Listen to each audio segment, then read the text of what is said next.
Bonjour tout le monde, c'est Laurent, j'espère que vous vous portez bien. Alors aujourd'hui, j'avais envie de vous partager quelque chose en vidéo. C'est une question que je me suis posée justement après avoir vécu mon burn-out, et peut-être que c'est une question que vous vous posez aussi aujourd'hui. La question à l'époque, c'était: est-ce que je suis prête à changer de vie? Parce que quand j'ai fait mon burn-out, je me suis retrouvée à la maison avec justement cet arrêt de maladie qui a été là. Et donc, je ne travaillais plus, je me rappellerai toujours, mes enfants partaient le matin à l'école. Et donc, le matin, je faisais tout pour être un peu présentable, quoique à l'époque, je l'étais pas trop. Mais c'était vraiment... j'avais ce stress qui était là, j'avais cette envie cette tristesse, cette émotion, parce que tout avait vraiment relâché, tout était en arrêt total. Et je ressentais un grand vide à l'intérieur de moi, c'était horrible. Et le fait de m'occuper de deux enfants, même s'ils étaient quand même assez grands, puisque mon fils avait 9 ans et ma fille avait 7 ans. Non, pardon, mon fils avait 13 ans et ma fille avait... mon fils avait 12 ans et ma fille avait 10 ans. C'était compliqué pour moi, il fallait les gérer le matin avant qu'ils partent à l'école, parce qu'ils y allaient tout seuls, mais fallait faire bonne présence, bonne figure. Il fallait être avec de l'enthousiasme, de la joie, alors que comme ils étaient en âge très rapproché, ils se chamaillaient en permanence, de les entendre crier, de les entendre hurler, de les entendre se disputer en permanence. J'arrivais plus à avoir cette autorité, J'étais complètement coupée en mode robot. Et c'est vrai que dès qu'ils partaient de la maison, je me mettais à pleurer. C'était juste une horreur. Je me rappelle, j'avais une grande terrasse à l'époque. Je me mettais sur la terrasse, sur ma chaise longue. Et j'étais là en train de regarder le vide et je pleurais pendant des heures et des heures et des heures jusqu'à ce qu'ils rentrent, qu'ils reviennent à la maison. Et ça a duré comme ça un petit moment. Ça a été une période assez difficile, même pour eux, de vivre ça, de voir la femme dynamique que j'étais auparavant, puis du jour au lendemain, une femme qui s'écroule, une mère de famille sur laquelle on peut compter pendant un moment, puis à un moment donné qui ne devient plus notre pilier. Ça a été très difficile pour eux à gérer et à vivre.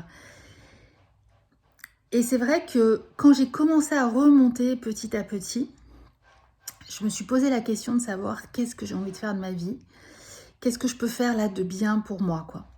Donc j'ai commencé, donc j'étais suivie par une hypnothérapeute, puis j'ai commencé à prendre des cours de sophrologie en groupe parce que je m'étais déjà intéressée à la sophro quelques années auparavant. Et j'ai suivi des cours en groupe avec une sophrologue. Et je me suis dit, waouh, c'est génial, c'est exactement ça que je veux intégrer dans ma vie, quoi. C'est vraiment super parce que je vois que les personnes qui viennent de manière régulière vivent une transformation, une meilleure communication avec leurs enfants, avec leurs collègues au travail, il y a plus de confiance en eux. Enfin voilà, il y avait tellement de choses qui ressortaient de ce que les personnes racontaient dans ce qu'elles vivaient, que je me disais, waouh, c'est ça que je veux vivre. Alors au départ, je me suis inscrite à un cours de sophrologie, donc je suis devenue sophrologue, donc j'ai suivi la formation pendant 2 ans et demi. Et ça a été beaucoup de remise en question, beaucoup de travail sur soi, beaucoup de travail personnel, beaucoup d'introspection, beaucoup aller, vous savez, dans les zones là à l'intérieur où c'est pas beau, là où il y a des choses pas très agréables à voir. Ça a été un gros travail sur moi, un grand travail sur moi pendant 2 ans et demi. Donc là, j'ai rencontré une prof extraordinaire avec des personnes géniales, enfin une qui est restée une de mes amies. Et ça a été vraiment, pour moi, vraiment un grand moment de transformation. Entre-temps, je me suis formée à la PNL, je me suis formée à plein de techniques parce que je voyais que j'évoluais, je voyais que je changeais, je voyais que je reprenais goût à la vie, je voyais que je me reconnectais à mon corps. Je voyais toutes ces choses qui se mettaient en place dans ma vie, mais il y avait encore des choses sur lesquelles j'avais besoin de travailler, que j'avais besoin d'aller chercher.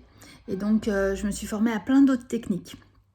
Et c'est vrai qu'au fur et à mesure de toutes ces connaissances, de tous ces apprentissages, la question s'est posée d'elle-même et je me suis dit, ok, qu'est-ce que je fais avec toutes ces techniques? Est-ce que je suis vraiment prête à changer de vie? Est-ce que je suis vraiment... Parce que ces techniques et tout ce que j'avais appris, ça m'a permis de poser un nouveau regard sur moi. Ça m'a permis de poser un nouveau regard sur ma vie.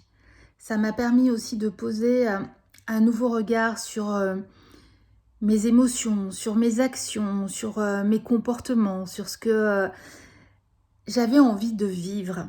Donc c'est vrai que quand j'ai terminé toutes ces formations, ça a été très difficile pour mon entourage, puisque j'avais toujours été une femme qui était dans l'action, qui avait des postes à responsabilité, enfin bon voilà.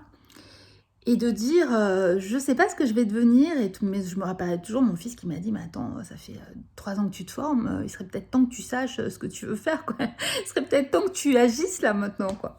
C'est vrai que ça m'avait choquée sur le moment, parce que moi j'étais bien, quoi. J'étais dans ce travail sur moi, j'étais dans cette intériorité, dans cette introspection, donc ça m'avait un peu choquée sur le moment. J'avais dit, bah non, j'ai encore du travail à faire. Et c'est vrai que quand on n'est pas accompagné, quand on n'est pas accompagné par une méthode, on va à tâtons. Vous voyez, j'étais vraiment... J'allais à droite, j'allais à gauche, je faisais des cours de yoga, je prenais de la méditation. Après, comme j'étais de mieux en mieux, bah, du coup, j'avais envie d'essayer de nouvelles choses. Et je repartais dans cette énergie, dans cette hyperactivité, voilà, qui me suit depuis des années, hein.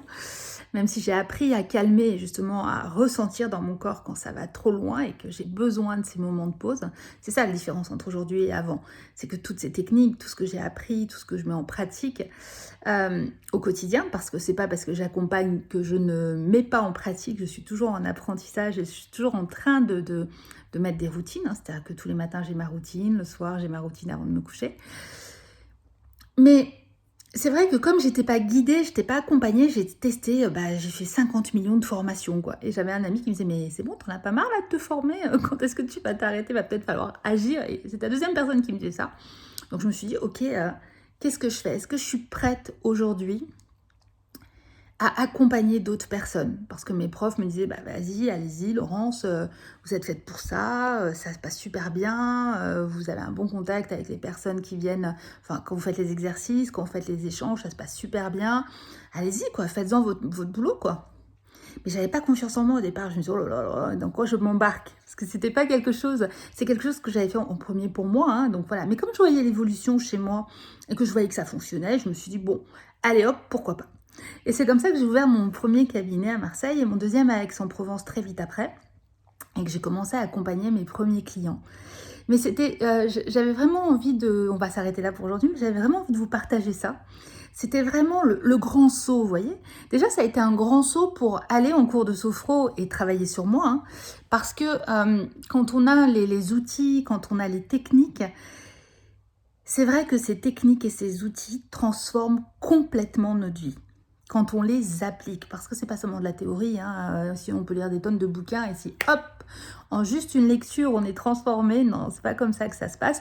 Quand on prépare un gâteau, quand on fait un bon repas, on met du temps, on met du cœur, on est dans la pratique. Parfois on va tester une première recette et puis ça va pas fonctionner, on va la retester une deuxième fois, une troisième fois, une quatrième fois. C'est pareil avec les outils de développement personnel ou de coaching. On teste, on voit ce qui fonctionne pour soi, on voit ce qu'on en retire comme positif, hein, dans notre vie, et voilà, et là où ça va nettoyer, où ça va transformer les choses. Mais c'est vrai que parfois on aime bien rester dans ce qui est compliqué pour nous, dans ce qui est difficile pour nous. Et je vais juste terminer avec, je regarde le temps de la vidéo pour pas qu'elle soit trop longue, juste avec un exemple. J'ai un de mes clients que j'accompagne qui, avant de venir chez moi, a été accompagné par une psy. Bon, peu importe, hein, c'est pas très grave. Ça s'est très bien passé avec sa psy. Mais il me disait, j'arrivais pas à passer dans l'action, à passer à l'action.